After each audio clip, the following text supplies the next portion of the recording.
अस्सलाम वालेकुम जनाब, मैं हूं आपका अपना शेफ़ ज़ाकिर और मौजूद हूं आप सबके साथ अपने शो ज़ाकिर किचन्स को लेके। बहुत शुक्रिया, बहुत शुक्रिया, बहुत शुक्रिया जो मीठे की लोगों ने अप्रिशिएट किया, ख़ास तौर पे हलवों को बड़ा रिगार्ड्स भी दिया और वो वक्त की ज़रूरत भी थी क्योंकि मौसम चेंज हो रहा है। बहरहाल ये सिलसिले ऐसी जारी और सारी रहेंगे, कुछ ना कुछ नया, कुछ ना कुछ मज़ेदार, कुछ ना कुछ ऐसा जो आप चाहते हैं देखना चलता रहेगा। कल इंशाल्लाह ज़िंदगी रही तो कल एक और आपकी मतलब की चीज़ इंशाल्लाह ताला हम शेयर करेंगे और ये खाना घरों के लिए भी होगा, फैमिली, दोस्तों, यंगस्टर के लिए भी होगा, लेकिन सबसे ज़्यादा इसका फ़ायदा उन लोगों को होगा जो इसको बतौर कारोबार इस्तेमाल कर रहे हैं। मैं नाम नहीं बताऊंगा कि मैं क्या बनाने जा रहा हूं कल, लेकिन ये मैं बता दूं कि फ़ैमिली के लिए तो बहुत अच्छी चीज़ होगी, बच्चों के लिए भी, बड़ों के लिए भी, यंगस्टर के लिए भी, कंबाइंड इशू नहीं है, लेकिन उससे ज़्यादा फ़ायदा उनके लिए होगा जो इस चीज़ को बतौर कारोबार, बतौर बिज़नेस, बतौर रोज़गार उन्होंने अडॉप्ट किया हुआ है और इससे वो अपना ज़रिया माश सही कर रहे हैं। चीज़ें वो बनाते हैं लेकिन उसकी नोक पल्क को सीधा मैंने करना है और ओरिजिनलिटी के साथ चीज़ों को बता के समझाना है कि ये चीज़ कैसे बनती है। तो आइंदा इंशाअल्लाह ताला आप देखेंगे कि वाकई कुछ फ़र्क आया। इल्म सिखाने से आता है, ख़ुद ब खुद नहीं आता। और तरक्की, लोग कहते हैं तरक्की कैसे करेगा, तो तरक्की अगर हर शोबे का शख्स अपनी अपनी जगह रह के एक ज़र्रे के बराबर भी पाकिस्तान में चेंजिंग ले आए तो तरक्की 100% हमारी मुक़द्दर होगी। मैं अपने साइड का काम पूरी ईमानदारी के साथ कर रहा हूँ और बाकी लोग भी, मुझे उम्मीद है कि वो करते हैं। अल्लाह ताला हमारे इस मुल्क को नज़र बद से बचाए। कल का शो बहुत कीमती है, एक ऐसी चीज़ जो हर उम्र के फैमिली मेम्बर को पसंद है, लेकिन पर्सनली मुझे भी बहुत पसंद है, लेकिन ऐसी ऐसी चीज़ें बन रही हैं उसका नाम लेके कि बस अफसोस होता है कि ये क्या है। तो उन दोस्तों के लिए जो इसको बतौर कारोबार करते हैं, कल का शो बहुत कीमती है।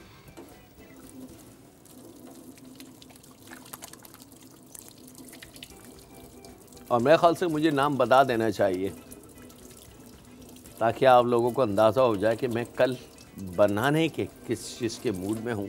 जो इतनी मैंने बात कर ली कि उस बातों में सच्चाई है या सिर्फ मैं ज़बानी बात कर रहा हूँ।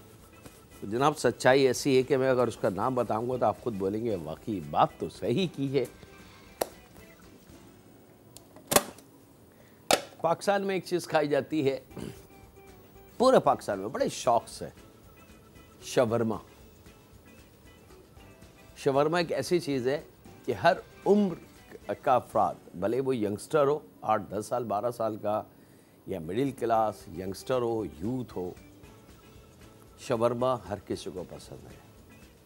लेकिन पाकिस्तान में कुछ ऐसे भी लोग हैं जो शवरमे को पता नहीं क्या करके किस तरीके से बनाते हैं कि बस खाने वाली बात होती है, वो भी बासूरत मजबूरी। लेकिन इंशाअल्लाह ताला कल हम देखेंगे कि ओरिजिनल शवरमा कैसे बनेगा, उसमें किन किन चीज़ों की ज़रूरत होगी, कैसे उसकी तरतीब होगी, क्या उसकी चीज़ें होंगी इंशाअल्लाह। चले जनाब, बिस्मिल्लाहिर्रहमानिर्रहीम। पहला सफ़र, गेट टुगेदर हो, दोस्तों की दावत हो और आप चाहेंगे कुछ ऐसा बनाना कि जो वाकई बड़ा कीमती हो और जिसको देख के मेहमान और घर वाले कहेंगे मज़ा आ गया। वो क्या है जनाब, देखते हैं यहाँ पे। शिकायत आप लोगों की कि मैं नाम नहीं बताता, तो जी आज तो मैंने कल का शो का आज ही बता दिया है, तो शिकायत आई होप कि दूर हो जानी चाहिए। और आज जो है वो मीट लोफ या चिकन लोफ की बात हो रही है और लॉफ नहीं समझेंगे आप। जब ये बन जाएगा तो फिर यकीनन आपकी समझ में बात आ जाएगी कि ये क्या चीज़ है। हाफ kg चिकन ब्रेस्ट हमने छोटे पीसेस काट के चॉपर मशीन की नज़र कर देना है। इसके अंदर हमने शामिल करना है 1 टेबल स्पून के बराबर लहसुन का पेस्ट और 1 टेबल स्पून कुटी हुई लाल मिर्च, और यहाँ पे हम शामिल करेंगे इसके अंदर आधी चाय की चमची गरम मसाला, आप कम भी कर सकते हैं। 2 अदद साबुत अंडे, फेंटना नहीं है, मशीन खुद फेंटेगी, हमें ज़रूरत नहीं है। और जायके के हिसाब से इसमें नमक,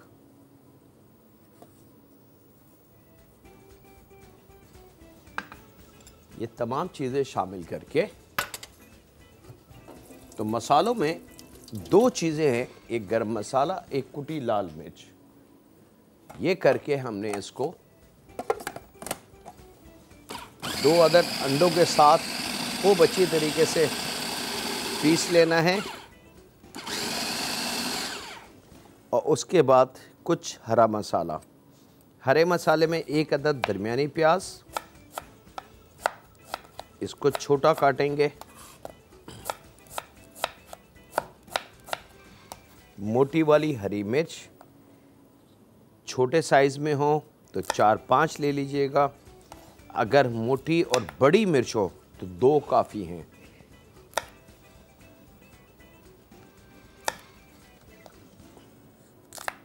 इसे भी थोड़ा सा छोटा कर लें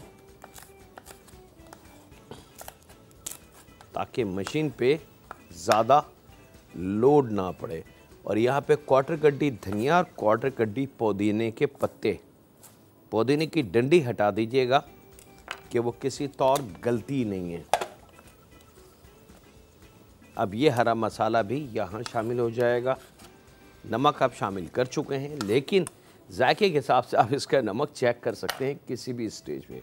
और यहाँ पे बिल्कुल लास्ट में जब ये तमाम चीज़ें इसमें आ जाएं तो यहाँ मेरे पास मौजूद है bread crumb, normal bread crumb जो बेकरी पे मिल जाता है, जिसके हम फ्राइड फिश और फ्राइड चिकन में इस्तेमाल करते हैं बहुत सारी चीज़ों में।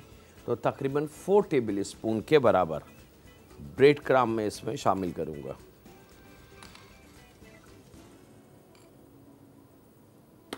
अच्छा, ऑप्शन है आपके पास ब्रेड क्रम्ब का 1 या 2 टेबल स्पून इसमें और जा सकते हैं। वो उस सूरत में कि खुदा ना खास्ता चिकन बहुत ज़्यादा वाटर पी हुई है, यानी कि पानी को उसने जब्स किया हुआ हो तो बहुत ज़्यादा वाटरी हो जाए, या आपको लगे कि ये थोड़ा सा टेक्सचर नरम हो गया, तो 1 या 2 टेबल स्पून ब्रेड क्रम्ब और शामिल कर सकते हैं। 2 टेबल स्पून आपके हाथ में गुंजाइश है। पहले हम इसको पीस लें जनाब, और यहाँ मैं इसको पीसता हूँ और आपसे ज़्यादा चाहता हूँ छोटे से ब्रेक की, कहीं नहीं जा रहा है। मिलते हैं लम्हों के ब्रेक के बाद।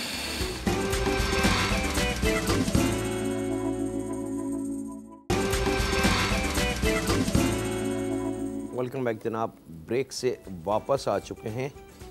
अच्छा जनाब, 4 टेबल स्पून परफेक्ट, लेकिन अगर आपको लगे कि ये टेक्सचर थोड़ा सा किसी भी वजह से नरम हो गया है तो आपके पास 1 या 2 टेबल स्पून ब्रेड क्रम्ब शामिल करने की गुंजाइश मौजूद है।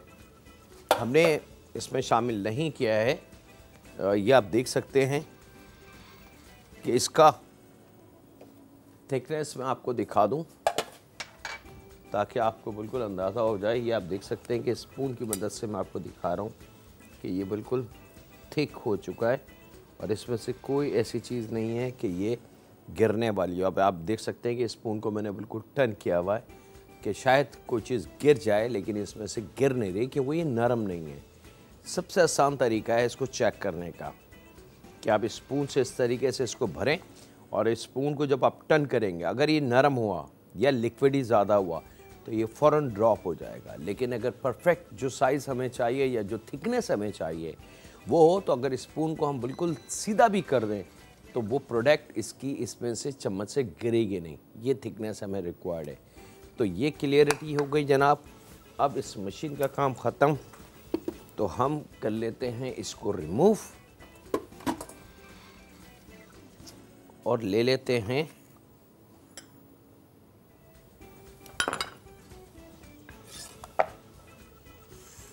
Puff pastry.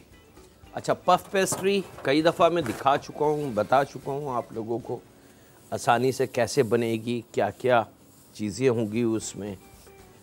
अगर आप में से कुछ फैमिली मेम्बर जिन्होंने पफ पेस्ट्री वाला शो नहीं देखा तो उनसे रिक्वेस्ट है कि वो मेरा पेज है ज़ाकिर किचन फेसबुक पे, उसको अगर आप सर्च कर लें उसमें तो आपको पफ पेस्ट्री की कंप्लीट डिटेल्स मिल जाएगी।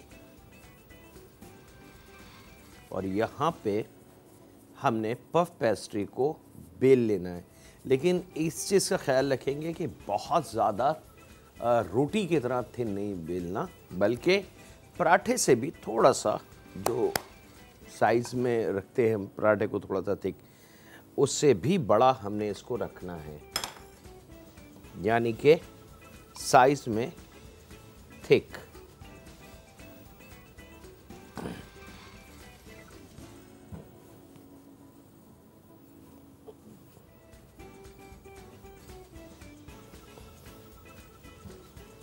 पफ पेस्ट्री बाज़ार से बनी बनाई भी मिल जाती है। किसी भी बेकरी वाले के पास जाके आप उनसे कहें कि मुझे पफ पेस्ट्री चाहिए कच्ची, वो आपको दे देगा। पंजाब में इसको पफ पेस्ट्री शायद नहीं कहते, कुछ अच्छी बेकरियों पे शायद कहते हों, लेकिन ज़्यादातर बेकरियों पे इसका नाम क्रॉस के नाम से ये मशहूर है। और आप उनको कहें कि भैया हमें कच्चा क्रॉस चाहिए, तो वो आपको ये आटा जो गूंदा हुआ है ये दे देंगे। अब वो देंगे किस कीमत पे, इसका मुझे कुछ आइडिया नहीं है। तो बेस्ट तरीका ये है कि इसको अगर आप बना लें घर में तो वो ज़्यादा फ़ायदेमंद है। ये लीजिए जनाब, पराठे से थोड़ा सा मोटा एजेस का ख्याल रखेंगे।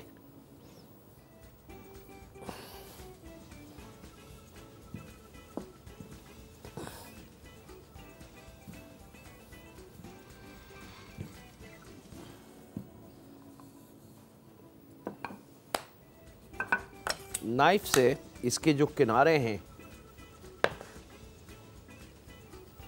इनको हमने इवन कर लेना है, सीधा कर लेना है। और उसके लिए सिंपल तरीका कि इसके किनारों को आपने काटते रहना है। तो ये एक्स्ट्रा जितना इसके किनारे डिज़ाइनदार हो गए हैं वो खुद ब खुद सीधे होते जाएंगे। बाकी और कोई तरीका इसको सीधा करने का नहीं है, अनलेस कि आप इसको दोबारा फोल्ड करें, फिर फोल्ड करें, फिर फोल्ड करें, फिर कहीं जाके ये इस तरीके से फॉर्म में आएगा। लेकिन फिर भी आपको इसको काटना पड़ेगा। तो बेस्ट ये है कि इतनी ज़्यादा मेहनत इस पर ना करें और ये किनारे इसके काट लें। और ये किनारे ज़ाया नहीं होंगे, बल्कि इसकी और बहुत सारी चीज़ें बन सकती हैं।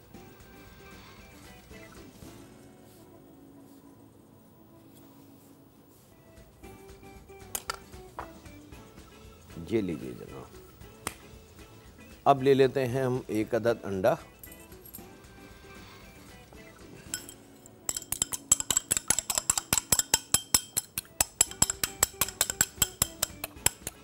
जर्दी और सफ़ेदी को मिक्स करेंगे, लेकिन ज़रूरत से ज़्यादा इसको फेंटना नहीं है, याद रखें।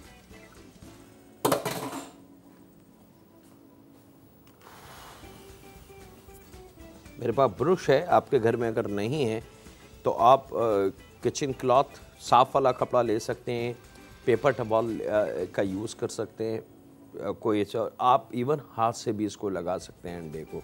ये ज़रूरी नहीं कि आपको ब्रश ही लेना है, ब्रश ज़रा हाथ सेफ रहता है।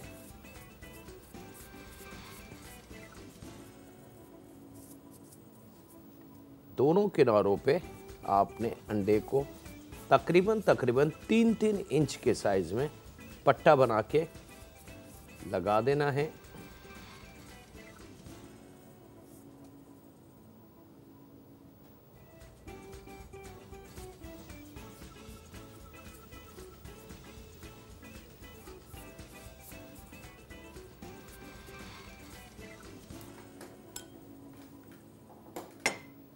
और उसके बाद ये जो कीमा है आपके पास, इसको जहाँ पे अंडा नहीं लगा हुआ 6 इंच या 5 इंच कर लें या 4 इंच कर लें, अप टू यू। तो यहाँ पे इस कीमे को हमने यहाँ लगाते हैं। इसको मैं रखता हूँ जनाब, और कुछ भी नहीं करूँगा क्योंकि वक्त एक छोटे से ब्रेक का है। मिलते हैं लम्हों के ब्रेक के बाद।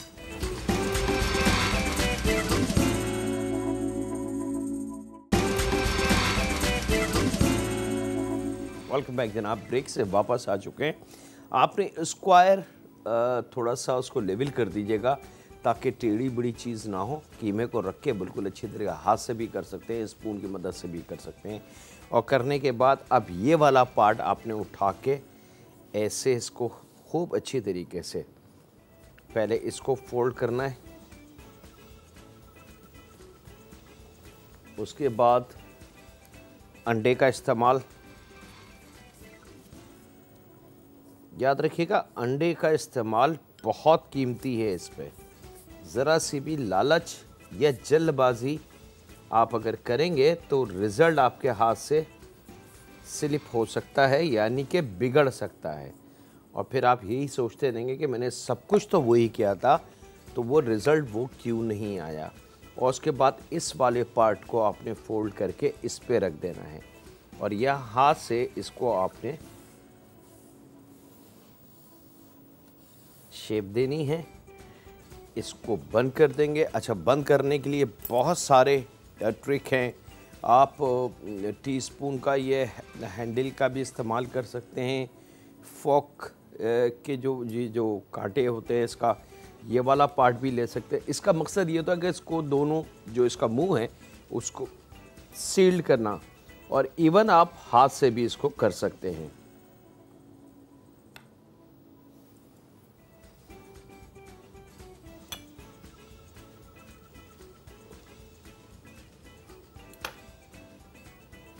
लीजिए जनाब, ये कंप्लीट हुआ।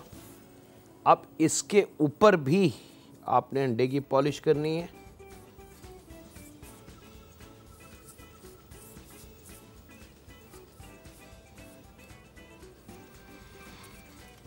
अच्छा, ये मैं बगैर मोल्ड के बना रहा हूँ, ठीक है जी। अगर आप चाहें कि इसको थोड़ा सा बड़ा या ऊंचा और या थोड़ा सा हाइट में हो, तो फिर आपको एक सिंपल ट्रिक करनी पड़ेगी। वो है डबरूटी का जो मोल्ड होता है, चौकोर, या केक का जो मोल्ड होता है,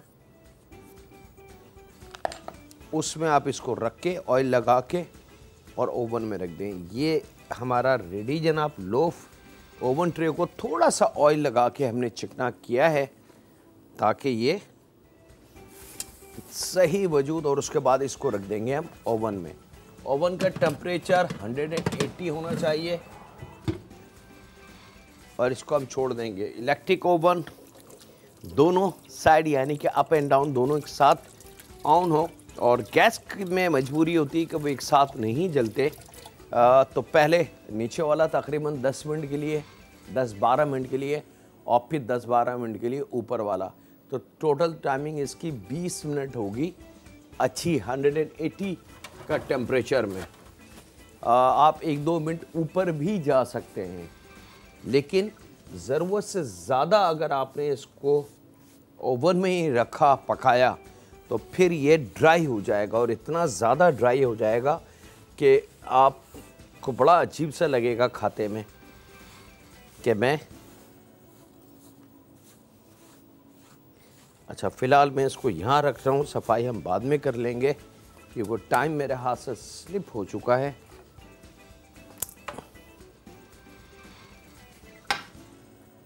चलें जनाब, अब आ जाता है हम अपने दूसरे सफ़र की तरफ। और दूसरा सफ़र मेरे पास बड़ा कीमती, hot and spicy seafood. मेरे उन फैमिली मेम्बर्स के लिए जो फ़िश लवर हैं लेकिन कुछ मज़ेदार सी फ़िश को ढूंढते हैं कि कुछ ऐसा जायका मिल जाए जो वाकई हाथ रुके ना, तो उसके लिए फ़िश ले लेंगे जनाब। कोई सी भी फ़िश ले लें, बस इस चीज़ का ख्याल रखें वो फ्रेश हो और कांटा उसमें ना हो। और यहाँ पे फ़िश के हमने फिंगर साइज़ काट लेना है।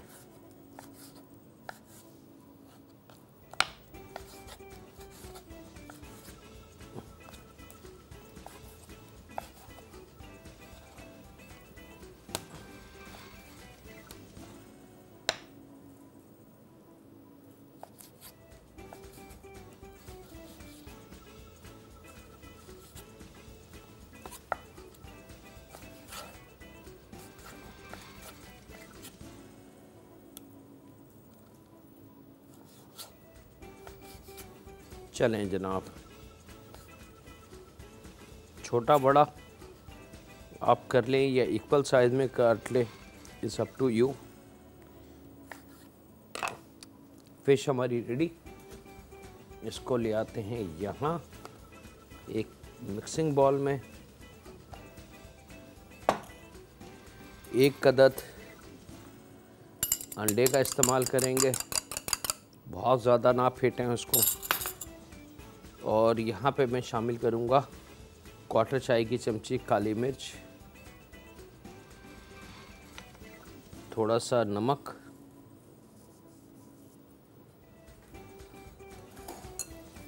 और इसको करेंगे अच्छी तरीके से मिक्स। यहाँ पे शामिल करूँगा कॉर्नफ्लावर लगभग 3 टेबल स्पून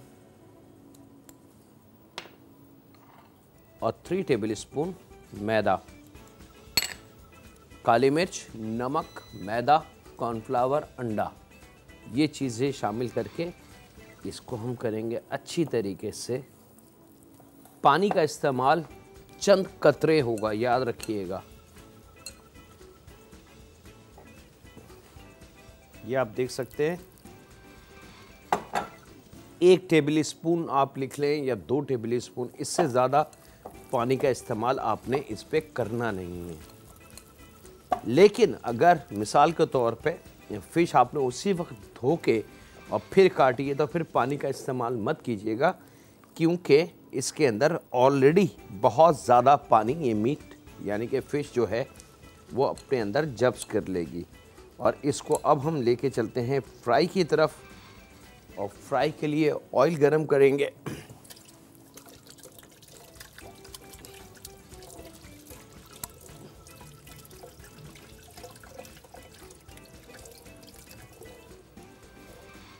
और यहाँ पे मैं ऑयल रेडी करता हूँ और आपसे ज़्यादा चाहता हूँ छोटे से ब्रेक की। तो मिलते हैं लम्हों के ब्रेक के बाद।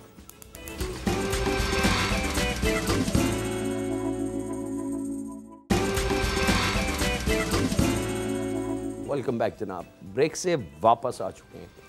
फ़िश मेरे पास, याद रखिएगा, थोड़ी सी मजबूरी होती है कि टाइम मेरे पास नहीं होता, तो मैं स्पीड से नॉन स्टॉप इसको कंप्लीट करने की कोशिश करता हूँ।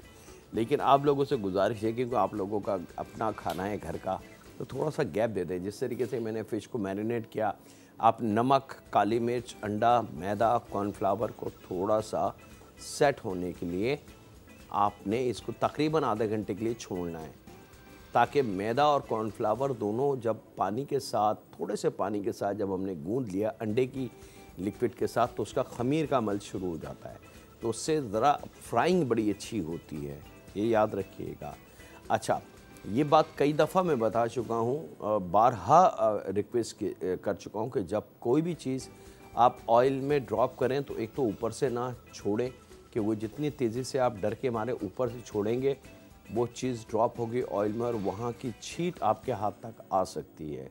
ये गलती होती है। सेकंड गलती जो होती है, जो 99% बहुत ज़्यादा होती है हमारे घरों में, वो होती है कि हम बस चीज़ को डालते हैं और एकदम उसको स्टैनर या चम्मच से चलाना शुरू कर देते हैं। वो सबसे ख़तरनाक चीज़ होती है। उससे क्या होता है कि वो चीज़ अभी जाके, इसका जो लिक्विड पानी है वो अभी पकना भी शुरू नहीं हुआ, आप इसमें चम्मच जब चलाती हैं तो ये एकदम खुल जाता है, बैटर इसका हट जाता है, मसाला इसमें से हट जाता है। कोशिश करें थोड़ा सा सेटल्ड होने दें, उसके बाद आप चम्मच से इसको चला लें तो आपकी जो भी फिश, चिकन या जो भी चीज़ आप फ्राई कर रहे हैं बैटर के साथ, इवन के पकोड़े तक, वो बड़े परफेक्ट और साबुत बनेंगे, उसमें कहीं कोई गलती नहीं होगी। अच्छा जनाब, ओवन रवा दबाएँ, ऑयल हमारे पास चेक कर लेते हैं कि ऑयल की फ्राइंग की ताकत कितनी हो चुकी है। उम्मीद है कि आ चुका हो ऑयल। हाँ जी, आ चुका है ऑयल। एक छोटा सा सॉस जो अब बैटर बना है, इसका एक पीस डाल के देखें, अगर वो फ्राई होके ऊपरी की सतह पे आ जाए तो ये ऑयल तैयार है। लेकिन अगर ये बिल्कुल ही फ्राई ना हो तो समझ जाएं कि ये अभी ऑयल में कसर बाकी है। लेकिन ज़रूरत से ज़्यादा भी आपने इसको गरम तेल को नहीं करना। और सेकंड एहतियात, जैसे एक पीस मैंने यहाँ डाला तो दूसरा पीस आप यहाँ डालें, एक दूसरे के साथ ना शामिल करें। थोड़ा सा गैप दे के फ़िश के पीसेस को आपने फ्राई के लिए छोड़ना है ताकि वो अपनी कुकिंग का अमल अलहदा शुरू कर सकें।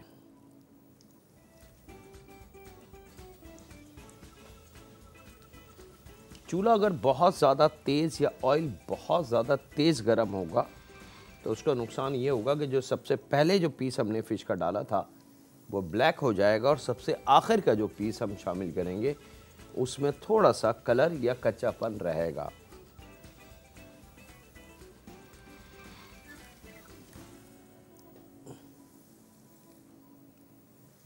Hot and spicy, one of the best. और जो पहला सफ़र है वो चिकन लोफ उसको कह लें या मीट लोफ कह लें, जो चीज़ मैंने चिकन के साथ बनाई है वो आप फ़िश के साथ भी बना सकते हैं, प्रॉन के साथ भी बना सकते हैं, बीफ के साथ भी बना सकते हैं, बशर्ते बीफ अंडरकट का कीमा आपके पास हो जिसको गलने में टाइम नहीं लगता।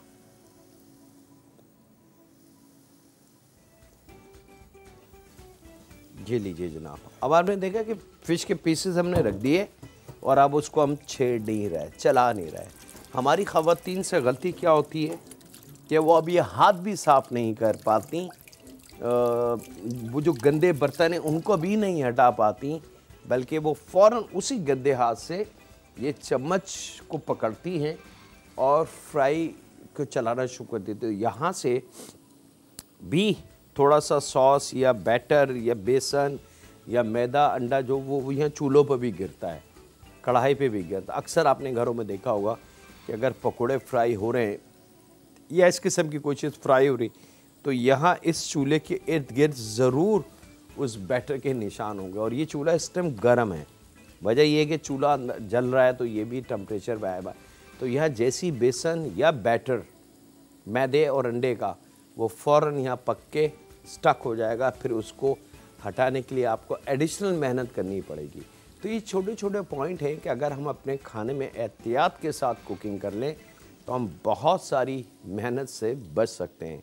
आखिर में सिर्फ हल्का सा गीला कपड़ा लगाएं और हमारा किचन क्लीन। अब जब ये सेटल्ड थोड़ी सी हो जाए और गैप इसके अंदर आ जाए तकरीबन 3-4 मिनट का, 5 मिनट का, तो फिर आप बेशक इसको हिला सकते हैं फ़िश को। और ये अब इसका जो बैटर हमने चढ़ाया था यानी कि मैदे, कॉर्नफ्लावर, अंडे का, वो इस पे से नहीं उतरेगा। लेकिन अगर हम शुरू में ही इसको चला देते तो चांस था कि फ़िश के टूटने का, चांस था इसके बैटर के हटने का, और इसकी जो लुक थी फ़िश की वो ख़त्म हो जाती। अच्छा, मेरे वो फैमिली मेम्बर जो बच्चों को थोड़ी सी तली हुई फ़िश देना चाहते हैं, ऐसी शाम में हल्की फुल्की सी, मौसम ठंड आती जा रही है, तो वो ये भी तैयार है। बस अब आपने इसको कलर देना है और किसी भी चटनी या सॉस के साथ बच्चों को सर्व कर दें। और अगर बड़ों को सर्व करना है तो इसमें थोड़ा सा चाट मसाला डाल के फिर सर्व कर दें। आप देखेंगे कि वो इसको एंजॉय करेंगे। तो खाना ऐसा होता है जनाब कि एक ही खाने में हम 2-3 ऑप्शन को लेके चल सकते हैं और बड़े आसानी के साथ वो अमल हो सकता है। इसमें कोई हमें एडिशनल रॉकेट साइंस शामिल नहीं कर रही भाई उसके लिए तो हमें अलग मेहनत करनी पड़ेगी, नहीं। सेम चीज़ सेम, सिर्फ आपने 2 हिस्सों में फ़िश को डिवाइड करना है। एक आप फ्राइड फ़िश दे देंगी, आप माया सॉस के साथ दे दें, गार्लिक सॉस के साथ दे दें, चिली सॉस के साथ दे दें या केचप के साथ दे दें, या इसके ऊपर हल्का सा चाट मसाला, और या फिर जो हॉट एंड स्पाइसी है हम आपको बनाना दिखा रहे हैं, समझा रहे हैं, आप वो करके अपने फैमिली मेम्बर को दे सकते हैं। यहाँ मैं इसको थोड़ा सा और हल्का सा कलर दूंगा फ्राई का, और उसके बाद हम इसकी कुकिंग करते हैं। आपसे ज़्यादा चाहते हैं एक छोटे से ब्रेक की, तो मिलते हैं लम्हों के ब्रेक के बाद।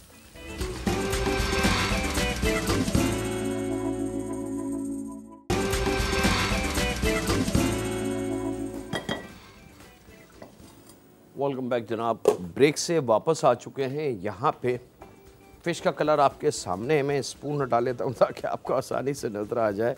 तकरीबन 3 टेबल स्पून ऑयल रखेंगे। ये लीजिए जनाब, फ़िश का कलर आप देख सकते हैं। आप चाहें तो इसको डायरेक्ट बच्चों को सर्व कर सकते हैं किसी भी सॉस या चटनी के साथ। यहाँ पे 3 से 4 जव्वे लहसुन के चॉप करके वो शामिल करने, 1 अदद शिमला मिर्च लंबाई में कटी हुई ये शामिल करनी है। ये दोनों चीज़ें एक साथ आपने शामिल करनी है। और यहाँ पे इन दोनों चीज़ों को हल्का सा फ्राई करेंगे, याद रखिएगा।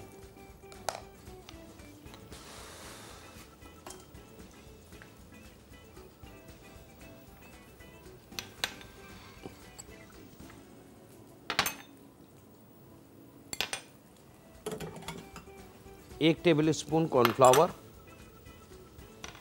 थोड़े से पानी के साथ, 1/4 कप पानी ले लें या आधा कप ले लें। इसको रेडी करके रखें। बिल्कुल वाटरी कॉर्नफ्लावर होना चाहिए, ज़रा सा भी गाढ़ा ना हो। अच्छा जनाब, लहसुन और मिर्च जब थोड़ी सी फ्राई हो जाए तो इसमें वो 1/4 बची काली मिर्च वो शामिल करेंगे। 1 चाय की चमची कुटी लाल मिर्च शामिल करेंगे। और इसके फ़ौरन बाद आपने इसमें शामिल करना है 4 टेबल स्पून टमाटो केचप और 4 tablespoon chilli garlic sauce, गाढ़ा वाला, ठीक है। एक चिली सॉस आपको बिल्कुल पतला सा पानी की तरह मिलेगा, उसकी बात नहीं हो रही। इसको करेंगे मिक्स। यहाँ पे लेंगे थोड़ा सा पानी, 1/4 कप के बराबर।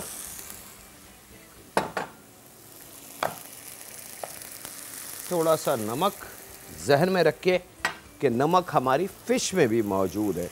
और तकरीबन 1 टेबल स्पून के बराबर वाइट सिरका।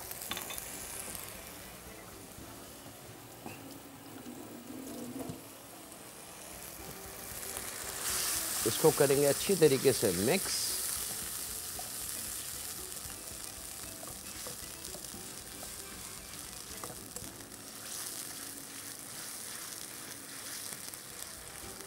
और जब सॉस पकने लगे तो यहाँ पे ये जो 1/4 कप 1 टेबल स्पून कॉर्नफ्लावर हमने घोल के रखा था ये यहाँ शामिल करेंगे। इसको थोड़ी सी मोहलत देंगे कॉर्नफ्लावर को पकने की, सेट होने की। और जैसी वो सेट हो जाए, पक जाए,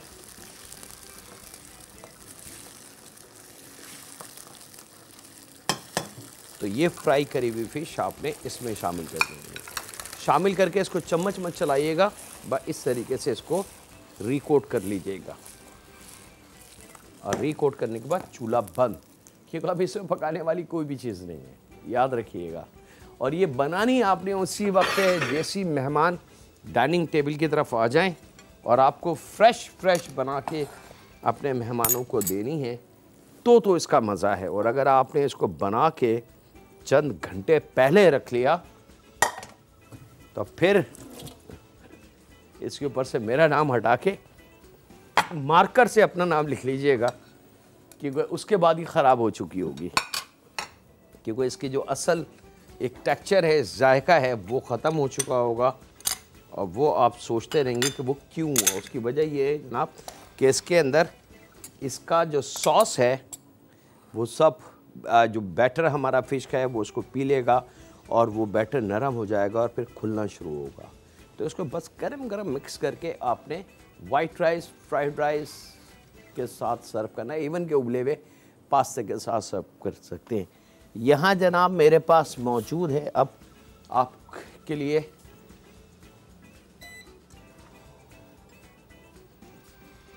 थोड़ा सा दूर हट जाए ओवन के पास से।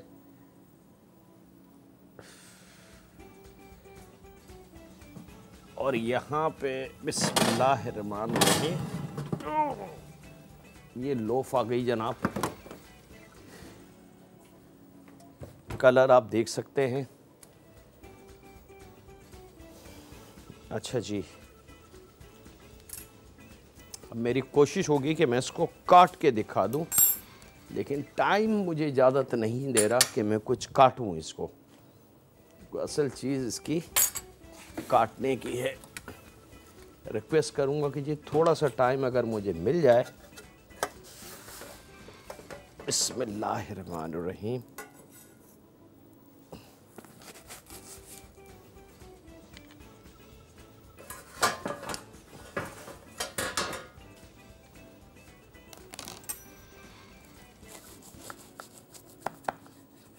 ये लीजिए जनाब, ये मेरे कटिंग बोर्ड पे इसकी आप लोग देख सकते हैं। मेरे देखने वालों को दिखा दें जनाब, ताकि उनके दिल में किसी किस्म की कोई शिकायत ना रहे कि ये क्या चीज़ है। ये लीजिए जनाब, यहाँ वक्त हुआ है आपसे इजाज़त लेने का। अपना, अपने घर वालों का, दोस्तों का, बुज़ुर्गों का, बच्चों का और बेटियों का बहुत ज़्यादा ख्याल रखें। दुआ करते रहे उस खालिक मालिक, उस परवरदिगार से कि ऐ रब रहम फरमा, क्योंकि तेरा नाम रहीम है और हम तुझी से इल्तिजा कर सकते हैं कि वह इस दुनिया में तो हम पे एहसान करने वाला कोई नहीं है। ऐ रब तू हमारा रब है, तू ही हमें बख्शेगा और तू ही हम पे करम करेगा। रहम फरमा हम पे, हमारे माँ बाप पे, हमारी बेटियों पे। अल्लाह हाफिज़ होने के बाद।